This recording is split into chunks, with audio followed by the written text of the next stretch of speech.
All right, so as if my one book, individual book discussion recap videos weren't long enough, I think I'm going to try a book haul. Work with me here. I'm trying. So first off, I purchased this. This is everything I purchased through mid-February. So I think I've done a really good job. Just a few things. I purchased this right after Christmas because I had a discussion with my dad while I was visiting my parents for Christmas, and he reminded me that he used to have this book, and he would read it to me, some stories from it as a kid. We would kind of pick some and read.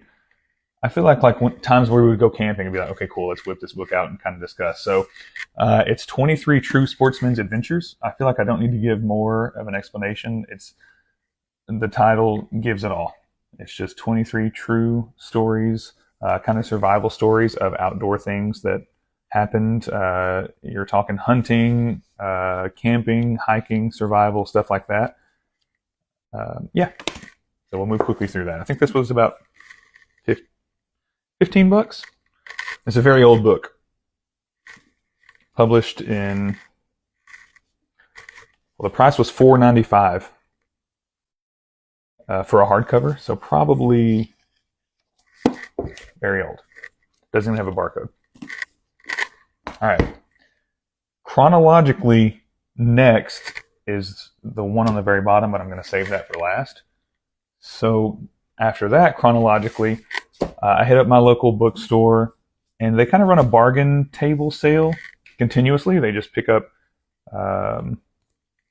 not secondhand, but leftovers from publishers. And I grabbed a couple when I was there a few weeks ago. So one of them is a book that I loved when I was a kid, and it's called It's Kind of a Funny Story by Ned Vizzini.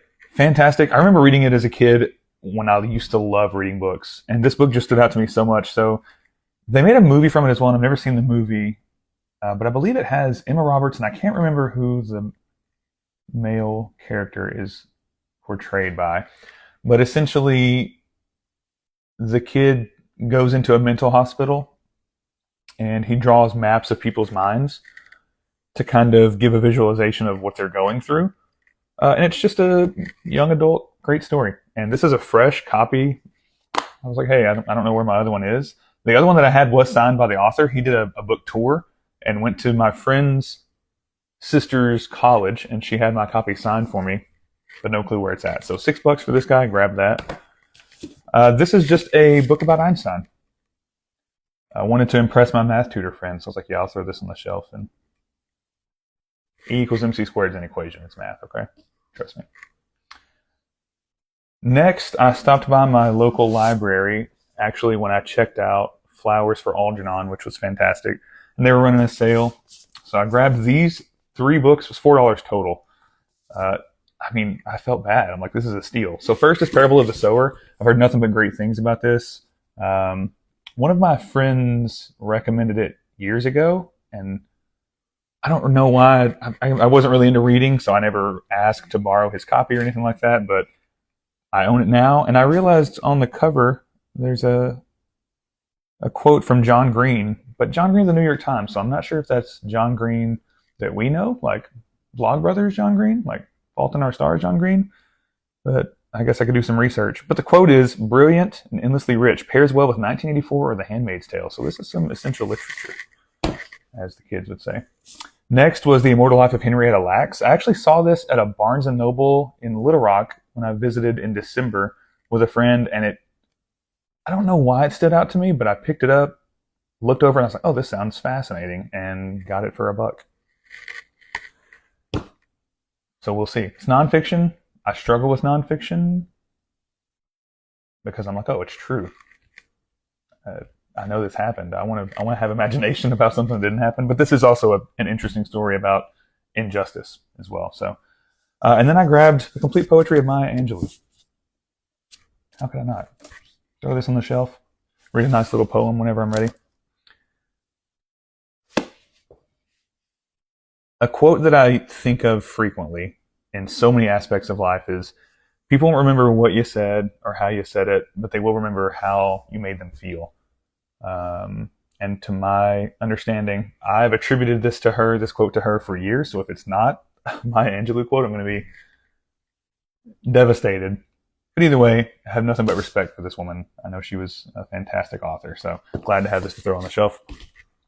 And then just today, this book was recommended to me. I keep getting all these YouTube shorts because I find myself not on other social media as much anymore. So I keep getting these YouTube shorts, and now I'm getting full YouTube videos because I've subscribed to some of the channels of great classic literature that everyone should read. And this one really stood out to me for a couple of reasons. But it's called The Passion According to G.H., and it's by Clarice Lispector. I'm assuming I put the emphasis on the proper syllable in the last name of this author, but if not, forgive me. But it's about a woman who kills a cockroach, and then, to my understanding, kind of has an existential crisis of, hey, why did I take this thing's life? Like, is my life more important than the cockroach's life? And there are only so many things that can happen in life where I'm like, oh, this is coincidental, before it's like, oh, this is something interesting. I think this is really cool. So I read a book last year called How to Hold a Cockroach. And it's a short little book by an author named Matthew Maxwell. Such a fantastic read. And it's just a simple book about understanding your emotions and how to come to terms with things. Read it in a day. Great little read. I would let anyone borrow this and read it because it's emotional management and help. A book for those who are free and don't know it. And man, just a fantastic little read. And for some reason, cockroaches have just become, this sounds awful, they've become very relevant in my world in random ways. Yeah, that has no context, and I can't provide it. It's not, I just can't provide it. But it was cool. And somehow this book popped up on my recommended, and I'm like, of course it's recommended to me because it has cockroaches in it. So of course I'm going to have to buy it and read it. I mean, those are the rules. I don't make the rules. And then last but not least is a Reader's Digest Atlas of the World. I mean, this thing's a honker compared to The Passion According to G.H. We're talking like 4 times. Well, yeah, pretty well 4 times the size. That's pretty. That makes me happy. It makes my brain happy. I have a globe, but I also have free will, and it was $4 at a local thrift store. I don't really have much more justification than that. And my therapist told me yesterday, I don't have to have justification for anything. I'm an adult. I can do whatever I want. And for $4, I was like, you know what? This Atlas of the World is coming home with me, and it's going on the coffee table. So that's what I've got so far. I'm trying to really utilize my library. I actually have 2 library cards to 2 different libraries in the same area. So I've really tried to take advantage of that. So I'm trying not to spend much on books. I'm trying to very much cut back. This, in fact, in terms of a full price book, this was $15. And that's the most I've spent on any of these. This was $4 total for those, 6, 8, 15 for the first one that I mentioned. But that was right after Christmas. So, I mean, it's a recent book, but it's still not a 2026 book, I guess you would say. Because I purchased it on Christmas Day while I was at home with my parents, or at my parents' home. But anyway, I'm trying to spend less overall, and I've only spent, I mean, this totals to still less, very much less, around $50-ish for everything that I've bought so far this year. Because I have a massive stack over here that's out of camera view of things that I need to read and get through. So I'm trying to mostly do that and utilize the libraries that I have so that I don't have to spend money. But then I run into an unfortunate scenario for like Flowers for Algernon that I really loved, and now I want to buy a copy just to have because I love that book so much. So it's a great way to kind of still let me try out something, see if I like it, and then if I do, I know I could always grab a copy later, which is kind of going to be my strategy for that. And for the book I'm reading now, I'm reading 11/22/63 by Stephen King. So that 850-page Goliath is going to take up most of my time for the next few weeks. I've read 5 or 6 books so far this year, and that's really going to slow me down. But still a fantastic read so far. So yeah, that's my first book haul. 9.5 minutes. I think I can cut it off there. We'll be good. And yeah, let me know if you own any of these books or if you have any thoughts on recommendations for other books that I should pick up.